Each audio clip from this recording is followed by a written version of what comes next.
Welcome to the Thrive Today podcast. I'm Natalie Bourne. I'm the media host for Thrive Today and the founder of Innovation Meets Leadership. We are a platform for women who lead and believe. And I'm so excited to sit down today with Martijn van Tilborgh. He is a mastermind in so many different areas. We're going to talk today about his new book, which is, by the way, extremely beautiful. And I can't wait to dig in and talk about that a little bit. But in addition to that, he is what a lot of people call, especially for their brand, a strategic marketing architect. He's a consultant and he consults with large churches, organizations, and well known individuals. And in addition to that, he's a speaker in churches, conferences. I had the opportunity to hear him speak, and it's just fantastic the knowledge and the level of understanding that he has not only in the biblical space, but also in the marketing space. So, love to meld those two together today. Martijn, thanks for joining the podcast. Hey, Natalie. Good to be here. Thank you for having me. Well, I would love to start by just celebrating this book. What I loved about it, and I'm so excited to have the copy in my hand, is it's so beautiful. You can just turn to any page It's different, and right? you'll see photography and just some awesome thoughts. So I'd love to know a little bit about what inspired you to kick off by writing this. Yeah, there's many layers to that question.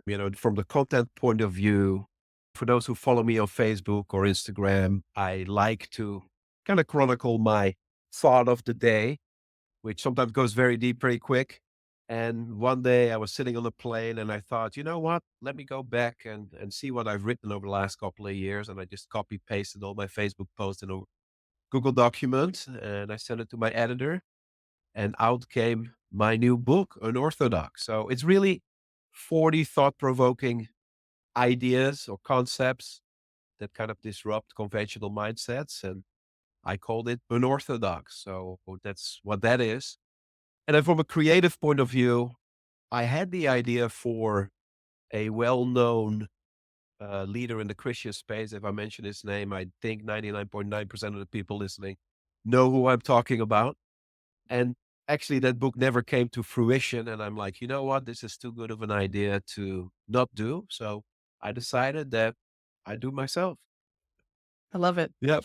Yeah. Well, I'd love to talk a little bit about ministry. Like let's kind of dive in and talk about that area for a little bit. And then we'll talk about some business concepts and some business ideas too. But Sure. You know, part of what I think we're seeing right now is that we have seen these very traditional models of ministry in place for years. And I know that I see you speaking into ways to disrupt and think differently about the world around us. Talk a little bit about that because part of what we see is that oftentimes, either women in leadership or innovative dated, ministry models can be something that holds people back from really engaging with a dynamic church, right? So Yeah. talk about how you've kind of helped shape this because you're one of the leaders that I think is thinking differently in this space. Yeah. So, my latest book that you just showed is called Unorthodox for a reason. I like coloring outside the lines. I'm a firm believer that what got us to where we are can get us to where we're going. I think there's an arc to where God takes us. Where we are today is not where we can stay. There's always a next, there's always a further, there's always a deeper, there's always something new that he wants to do. And the Bible actually says there will be no end to the increase of his government. So if we're going to increase, that means we're going to grow, we're going to change. My mentor, Sam Chand, whom a lot of the listeners I imagine know, he wrote this book called Leadership Pain. Many of you have probably written that book, it's one of his bestsellers. And he talks about growth. And he says this, he says, growth equals loss and loss equals pain. Therefore, no, sorry, I'm skipping one step. The growth equals change, change equals loss, and loss equals pain. Therefore, growth equals pain. Wow. And if we're going to grow, if we're going to be leading into that growth, we're going to be bleeding and it's going to hurt in some way. So I've always been a believer that there is more of God outside of a religious paradigm than there is of God inside of our religious paradigm. Yeah. In other words, there's more that we don't know than what we do know. And instead of staying focused on what we do know, I always encourage people to think outside of that paradigm into the unknown. And I think God encourages that. He challenges us to color outside the lines, to pursue him in those aspects of him that we have yet to discover. And so much of what we do in ministry is really built around what we do know about God. But again, there's so much more that we don't know. And that exploration, I feel God encourages us to go there. And in that journey of discovery, we see new things, we discover new things.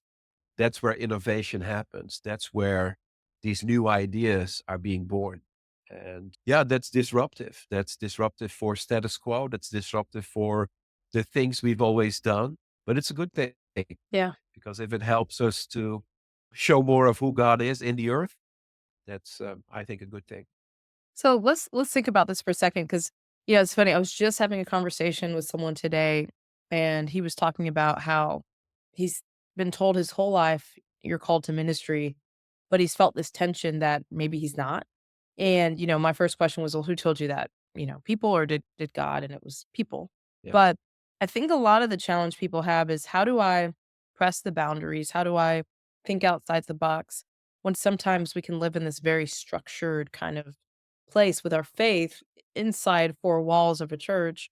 What does that look like as you kind of have traversed out beyond the unknown, especially with your book, to kind of disrupt some of the ways that we've maybe Yeah. thought traditionally things were, let's call it, supposed to be? And I'm purposely using air quotes, versus Yes. the way things really should be, a alive and interactive faith, right, with God.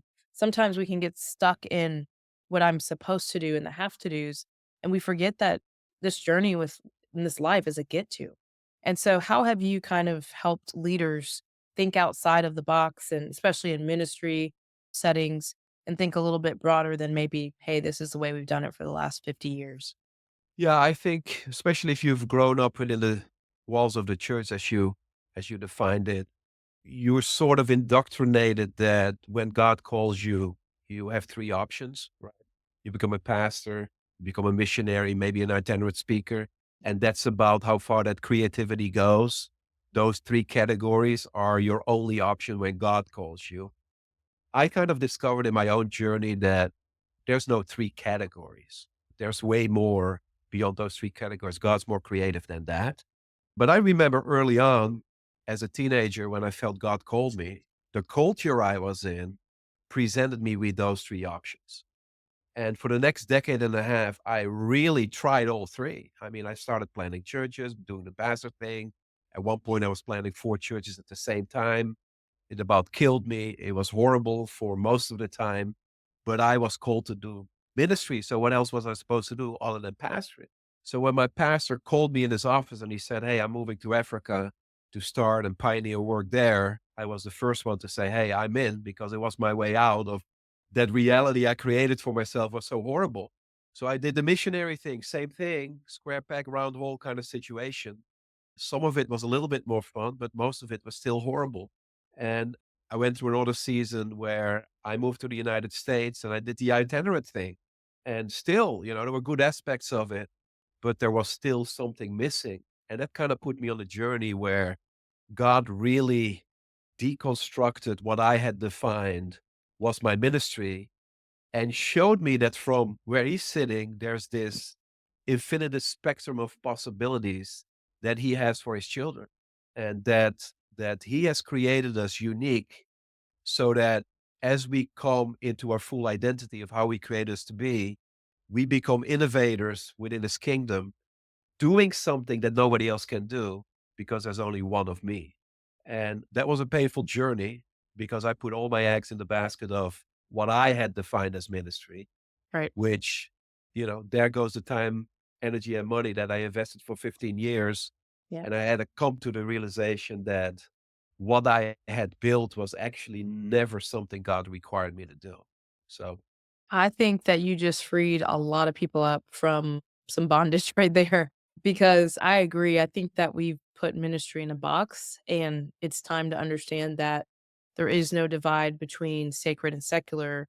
Once you receive Christ, anywhere you go, that's yeah, now sacred. That's now 100%. your worship to God. And so, if he has called you to minister, that doesn't mean he's called you to ministry. And I love that, because there's so many misnomers about what ministry is and isn't anyway.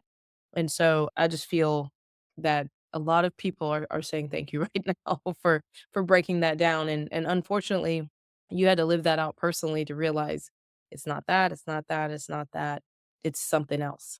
Yeah, I remember, one of my top scriptures was Isaiah 49, where God says, I will do a new thing. Behold, I will do a new thing. And forget the former things of old, because behold, I will do a new thing. And I used to think that one day we will wake up and God will all surprise us by doing something new and revival breaks out, right? And I'm not saying he won't ever do that, because God is God. He can do whatever the heck he wants. But at the same time, I've learned not to hold my breath for him to do that.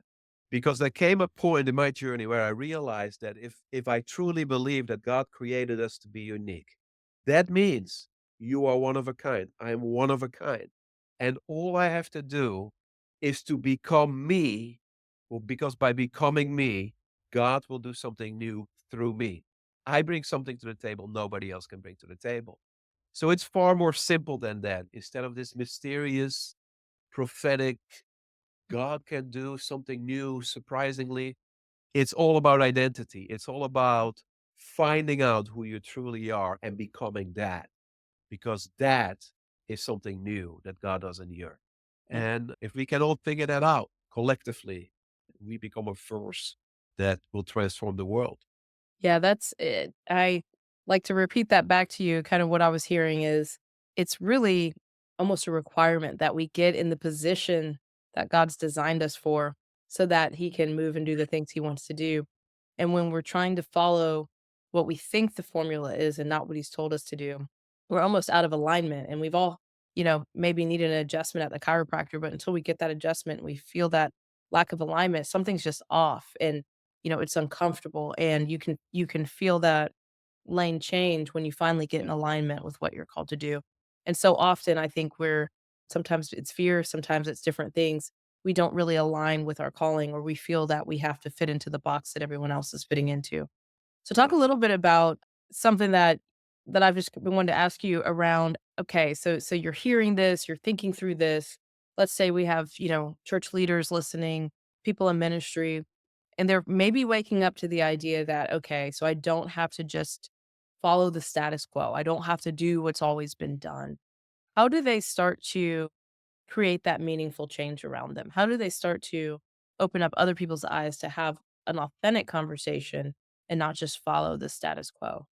Yeah, I mean, the first Bible speaks about blind leading the blind, which is not helpful, right? So in order to be a leader, you need to be able to see. So the people you lead might be blind, but at least if you can see, you can still lead them, right? But if you're blind yourself, you're going to have to somehow open your eyes to a reality you couldn't see before. I think that's the power of the gospel. John, in chapter 1 of his gospels, talks about Jesus being the light of the world. And I've been meditating on that concept, right? Light. What is light? What does light really do? What does light really change? Because if Jesus came to the world and he's the light of the world, what did he come to change? And as I was meditating on this, I came to the conclusion that light really doesn't change anything other than the ability for us to see something we couldn't see before. And that's a powerful concept. And when you study light, even through scripture, or the concept of sight and seeing, it's like from front to back, it's there all the time. It's like a pattern, a constant theme throughout all of scripture. Jesus came to make us see a reality we couldn't see before. So many times when we're in a box, we're conditioned in our paradigm, conditioned to look at the world a certain way. The first step is for us to be aware that, in fact, we're in a box, because the whole power of the box is to make you believe that there is no box, that life that you live today is basically all there is. Because when you believe that this is all there is, you stop looking beyond your current reality. So I think step number one for every leader is to start questioning their reality and at least ask the question, is there more? Because again, with God, there's always more, because our minds cannot comprehend who he is. We can't dream or imagine everything about him. So question the box, start looking beyond, and let the light of the world show you things you couldn't see before, so that once you see those things, you can lead the people into new realities, essentially. Yeah. This is so great and such an important conversation because who is not stepping into what they need to do because they're waiting to hear your voice, and your voice is silent because you're living in your box. And I feel so strongly that there's so many people that there's so much more on the horizon for them, but they've settled for what they can do for themselves, and they haven't partnered with God in biggest areas that He cares about, which Yeah. is, our time and what we do with our time and how we spend our time. And so I love that we're leaning into this because I think that there's kind of a secret in what you're saying here, in that the first thing is to ask for sight, ask for the ability to see, ask for the ability for more. I even think about the fact that a lot of times, especially in America, we view ministry through an American lens, and we're not 100%. viewing it through a global lens. And so as a result, there's a certain way we do church here. And Martine, you've been all over the world. Church can look different everywhere you go. It doesn't have to look how we do it here. Ministry doesn't have to look how we do it here. And so sometimes we're so conditioned, even by our culture, to see Yeah. and think a certain way. And then even honestly going to another country opens your eyes in a way that you could never imagine. Yeah, I'm fascinated by this. It's kind of an obscure verse in Zechariah 2, I believe it is. And it's about this man. He has this measuring rod in his hand, and he's on his way to the city of Jerusalem to build the city of God. And this man has his heart in the right place. He's like you and I. We want to do the right thing. We want to build the kingdom of God. But on his way to Jerusalem, this angel stops him. And this angel says, and I'm paraphrasing, "Hey, what do you think you're doing?" And the man says, "You know what? I'm on my way to build the city of God, city of Zion, city of Jerusalem." And he has this measuring rod in his hand. But then the angel says this, "Don't you know that Jerusalem will be inhabited as towns without walls?" And as he's saying these words, this man has a paradigm shift, because the very tool he had in his hand was designed to determine exactly where the walls were going to be. And that's often how we do ministry, right? We get trained in the tools and the things we need to build the kingdom of God in a way that really, from God's perspective, is irrelevant to him. Because what he had in mind in this case was a city without walls. Hmm. In fact, the angel says, "Don't you know that the city of God will be inhabited as towns without walls, because me, the Lord, will be a wall of fire around them." In other words, don't worry about the wall. I'll be the wall, says God. But the man was trained to build the work of God a certain way using a certain tool. And as I was thinking about the whole idea of a measuring rod, a measuring line, what is a measuring line? It's a measuring tool that references a standard that was once created by man. Wow. Somebody decided that this is a foot, this is a meter, and everything measured since that decision was referencing that standard. And that's how we do ministry so many times. We go to Bible school, we train ourselves into the different disciplines of ministry, putting measuring lines in our thinking so that when we go out and do the work, we're like this man, trying to determine where the walls are going to be, while in reality, God doesn't even want walls. Yeah. And I think that's the moment where the awareness comes that, hey, dude, guess what? There's a box. And guess what? Also, you're in it. We got to think outside of the box, because our brains, our minds are controlled by the measuring rods we created for ourselves. And that makes it hard to think outside of what we've always been taught how we're supposed to do things. Wow. So, yeah, we got to move away from the religious indoctrination that most of us have been part of our whole lives. Wow. That's a powerful story. I've actually never quite heard it. I haven't heard it told like that at all. That's very fascinating. And I think what it does is it makes you question, where am I getting it wrong? But I'm marching out to build something and just thinking I'm so right, right? Where am I thinking that I've got this figured out and everyone else should just get on board, but actually I need to stand back and really question my thinking. And I love that we're leaning into some of these thoughts. I mean, this is so thoughtful. And even as we have started a new year, right? It's so important for us to think through this lens and to think in this way. I would love to know from your book, like what do you find to be what's your favorite topic or what is the one that you've gravitate towards the most in your book that you're just like this it's this section that I really enjoy or that is kind of a life's mission for you? Yeah, so it's a blessing and a curse, but I always ask myself the question on a regular basis, like, why do we do the things we do? And is there a better way to do it? Mhm. Because so many things we do out of habit, because that's how we've always done it. And when you continue on that path, all you can do is to, I call it, optimize the ways we do that we always did, as opposed to trying to find new ways of doing it that are more efficient, more effective. And I think that question really came from two experiences that I had in my life. They were supernatural experiences. One I had when I was an 8-year-old boy. I remember I was watching TV. I was home alone, sitting in the living room, and I had a supernatural encounter with God. And I knew in that moment that God was real. Now, at that time, I went to a Dutch Reformed church, which was a very religious culture that was very legalistic, and I hated going to church. But that moment, I knew God was real. But my conclusion was God just doesn't go to church, right? Because the church I went to, I was polar opposite experience of what I had experienced in that moment. Yeah. Now, fast forward 20, 30 years, 20 years probably. I'm visiting my home country, the Netherlands. I'm visiting my uncle. I have a wife now. I have 3 kids now. And my uncle was the organ player in that church that I hated growing up in, because God was real, but he surely wasn't there. And it was this depressing environment. And I remember it was around Christmas. It was cold. It was snowy, rainy.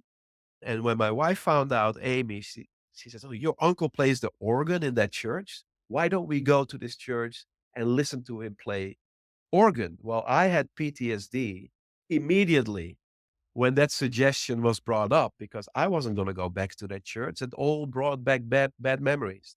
Long story short, she convinces my uncle. Our whole family goes on a Sunday night to this cold church and go up the little winding stair with this massive organ. And I just wander off to a corner. I just want to get out of there. I'm depressed just thinking about him hitting those notes. And I remember he sat down behind his piano and he hit the first note, and the Spirit of God fell on me. And I'm like, "What in the world are you doing here?" I couldn't comprehend that God would show up in this environment that I had determined he wasn't at. You know what I mean?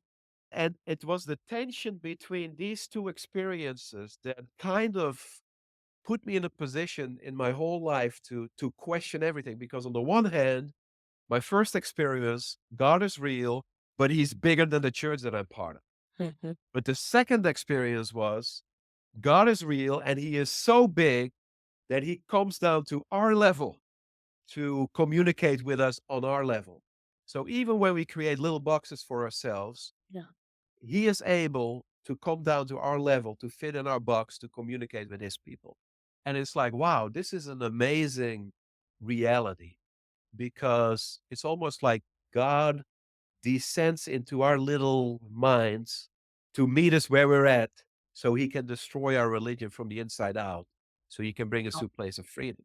So it's those two experiences that create this tension that allow me to come up with this content. So it's unorthodox 40 disruptive thoughts that challenge conventional mindsets. It's really these pieces of content come out of that tension between those two experiences, if that makes any sense. It does make sense. And I okay, page 120. I think this pretty much aligns with also what you were saying here. There's always something more to understand. There's always a higher way of thinking and a broader perspective to discover. And I love Yeah. that because God invaded and just blew your mind in different ways that you didn't expect. And I think that is who he is and how he shows up. And sometimes he has to disrupt our thinking so that he can insert his way of thinking, which is always higher, it's always better. Yeah. And that's really cool. I'd love for you to talk about where people can find and follow you. And then also, I also brought this. So you're on the cover um, of the Veil Journal, which is really awesome. I write in it quarterly as well. And then you also Yes. have We love your Unorthodox here. content. So I'd love to, We yeah, need you more just female voices like yourself in the magazine, for sure. Yeah. well, yeah, how do people get connected to you, to your thought leadership, to this content? Yeah, so, I'm probably most active on Facebook, so find me there, Martijn van Tilborgh. My name's spelled funny, Martijn, and then Van Tilborgh. Well, look at the title of this podcast, you'll Right. probably find how to spell that. So I post every couple of weeks. I post an unorthodox thought, which is almost like a mini blog, about 500 words. So find me there, reach out to me. I typically talk back when I see people reach out with questions or comments. So I love conversation. MartijnVanTilborg.com is my website. And then, of course, Avail, which is theartofleadership.com, which is the leadership brand that I built with Dr. Sam Chand, is a good place. That's also where you can get a 6-month free trial to the magazine. If you want a shortcut to that, you can go to availjournal.com and we'll send that to you for 6 months free, which, yeah, it's a good deal. Yeah. Well, I can't say enough about the Avail content and more time your team goes out of your way to really curate fresh voices, interesting thought leadership, interesting content. So I really enjoy getting this. Of course I enjoy writing in it, but I also enjoy sitting down and just reading the thought leadership that's here. And so I would encourage people to find you, to follow you, and to really start thinking differently about everything. Honestly, how they've approached the concept of ministry or church, how they've approached even the concept of what you do for work and why you do it. I love the disruptive thoughts and just a different way of thinking about the world around you. Yeah. Yeah. Well, thank you. Those are kind words. Well, it's been fun to have you with us. You'll have to come back again and visit us again soon. But thank you for your time. Well, thank you for having me and have a blessed day. Well, thank you for joining the Thrive Today podcast. Look, we want you to get into community. So head over to thrivetoday.com to learn more about our community. Look, you can sign up for group coaching. There is great content and also a journal that Martine's team produces behind the scenes. So get involved, get on thrivetoday.com today and learn more about what we're doing. And ladies, we want you to lead with courage and strength. We'll see you next time.